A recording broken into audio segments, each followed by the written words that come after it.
सांगितलं, 1 वर्ष जोपर्यंत कामगारांचे शौचालय नीट होत नाही तोपर्यंत एमडीचं शौचालय आणि तुम्हा सर्व डायरेक्टरांचे शौचालय कामगार वापरतील आणि त्यांचं नीट झाल्यानंतर मग तुम्ही त्यांचे शौचालय. असंच आम्ही सांगितलं. आता या सर्वांना काळजी कुणाची? यांना भीती कशाची?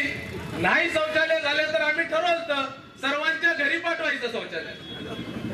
ह्या पद्धतीची कामाची रचना प्रेरणा ह्या माध्यमातून आपल्याला काम पूर्ण करून घ्यायचे. आणि 40 वर्ष ह्याच्यासाठी लागतात का? विविध विकास कामाच्या बाबतीमध्ये चर्चा झाली. आता फेरीवाल्यांचं धोरण किती वेळ लागतं? फेरीवाल्यांचं धोरण करायला पुढच्या 10 दिवसामध्ये तुम्ही बैठक घ्या, फेरीवाल्यांचं धोरण निश्चित करा आणि त्याच्यातला मार्ग काढून पुढे करा. आणि नाही तर फेरीवाल्यांना तुमच्या घरी. या 37 वर्षामध्ये मला एक नेहमी प्रश्न पडलेला होता की लातूर शहरामध्ये PVR थिएटर पासून ते नांदेड नाक्यापर्यंत जर कोण चालत निघालं किंवा गाडीने निघालं किंवा शॉपिंगला निघालं तर कुठेच शौचालयाची व्यवस्था नव्हती.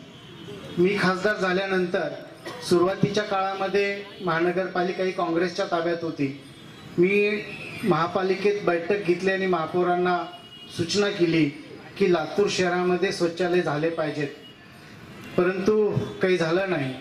आणि लातूर महानगरपालिकेमध्ये भारतीय जनता पार्टीची सत्ता आली आणि या ठिकाणी माननीय पालकमंत्र्यांनी आणि माननीय कमिशनर साहेबांनी, माननीय महापौरांनी या गोष्टीला लावून धरले आणि लातूर शहरामध्ये शौचालय माझ्या माहितीप्रमाणे 37, परंतु मला वाटते की जसं लातूर शहर बसलेलं आहे तेव्हापासून या ठिकाणी शौचालयाची व्यवस्था नाही आहे. आणि हे काम खरं तर ऐतिहासिक आहे असं मला वाटतं.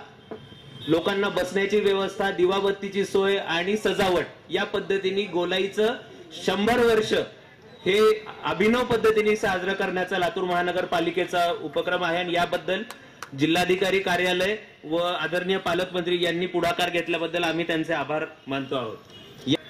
याचबरोबर आम्हाला सांगायला आनंद वाटतो की ही कामं चालू आहेत, याच्यात निधी प्राप्त झालाय एवढ्यावर भागणार नाही. कामाची गुणवत्ता महत्वाची आहे आणि मागील 1 वर्षापासून आम्ही प्रत्येक कामाचं बिल देण्यापूर्वी थर्ड पार्टी ऑडिट कंपल्सरी केलेलं आहे सर. जोपर्यंत त्याच्या गुणवत्तेची तपासणी त्रयस्थ संस्थेमार्फत, इंजिनिअरिंग कॉलेजेस मार्फत होत नाही तोपर्यंत आम्ही कुठल्याही विकास कामाचं देयक अदा करत नाही. आणि त्यामुळे आम्हाला आनंद वाटतो की इथे होणाऱ्या कुठल्याही कामाच्या दर्जाबद्दल 99% कामाच्या बाबतीत मी स्वतः गॅरंटी घेऊ शकतो सर की या कामाचा दर्जा हा उत्तम आहे. आणि त्याचं प्रतीक हे शौचालयाचं बांधकाम सुद्धा आहे. सरते शेवटी गोलाई भागामध्ये फेरीवाला धोरणाबद्दलचं काम अंतिम टप्प्यात आहे.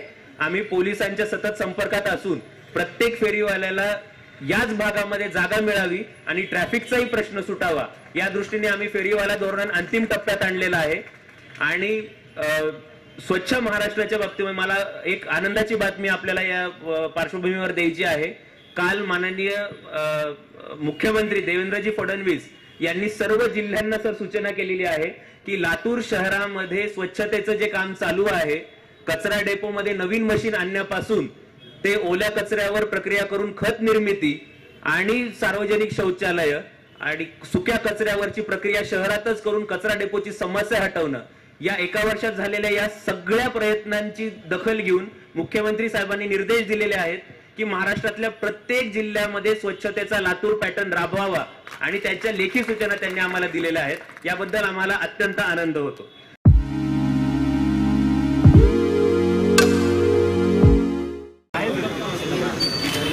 आजच्या या शुभ दिवशी लातूर शहरभर पालकमंत्री टाळ्या वाजवून या मध्ये आपला सहभाग दर्शवूया.